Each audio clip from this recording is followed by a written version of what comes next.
So Josh, what's new with ForeFlight? Yeah, so we have a whole set of features that we've had come out in the last year. We actually had one of our largest releases of the year so far that came out in the March release. We came out with this new drawer that goes on the map. It took the aeronautical filters that used to be on the side and put them in a drawer with a couple of different settings, but also moved in the settings for controlling the map and customizing it to your preferences directly in that drawer. So now you can do things like filter airspace types so that you can help declutter the map for things that are different for you. For instance, in the UK, there's a lot of the blue airspace, so those warning or danger areas, and you're able to actually turn them on and off so that you can have a better map view overall. In this mode right now, we've got low IFR, but you can switch between and do things like high IFR, and we even have a VFR mode in there now too. Okay, so for pilots like me, I'm not an IFR flyer. How is ForeFlight more relatable to VFR? Yeah, so on the VFR side of things, and it's specifically in this mode, it's going to show you all of the VFR elements. So you're going to have things like the VFR waypoints, which as of today now come in earlier, so you don't have to zoom in as far to see them.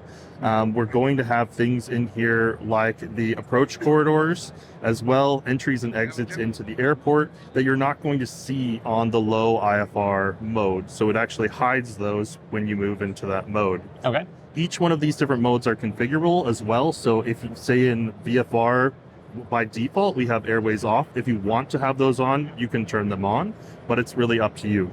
Also with the VFR and low IFR, we're doing a separation for the first time of airspace. So now you're only going to get low airspace if you're in those modes, and you only get high if you're in the other, versus having all the airspace on at one time. Okay. So are there any new safety features? Yeah, so we came out with a profile corridor. It's an enhancement to the existing hazard analysis planning layer that we have.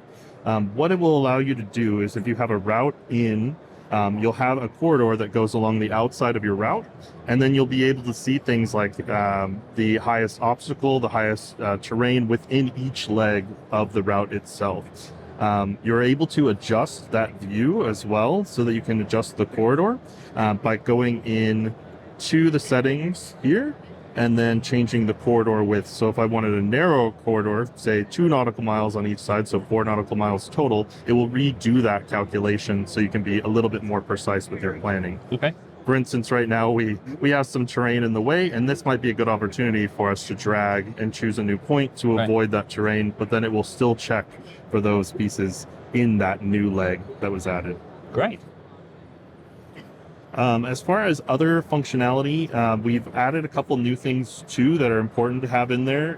One of the newer ones that we wanted to do, specifically around VFR and safety for having that situational awareness piece, is adding in and changing some of the base map.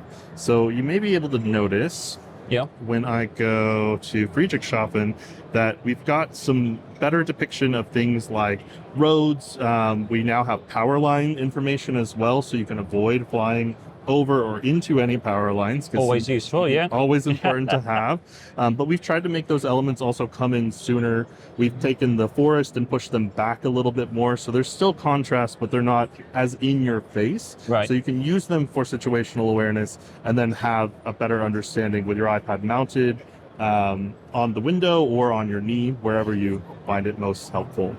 One other big feature that we added around the situational awareness category, a lot of people are flying with portable devices, so a Sky Echo 2 or a Sentry, and previously you couldn't use ForeFlight on cellular and be connected over Wi-Fi to those devices. Right. So it would prevent somebody from filing a flight plan or prevent somebody from getting weather if they have cellular connection in air, and we've changed that. If you're on connected to one of those devices via Wi-Fi, you'll be able to do that now within ForeFlight, and that was also in the March release. So lots more functionality specifically targeting the European market and making it easier to use. Sounds fantastic. Very helpful.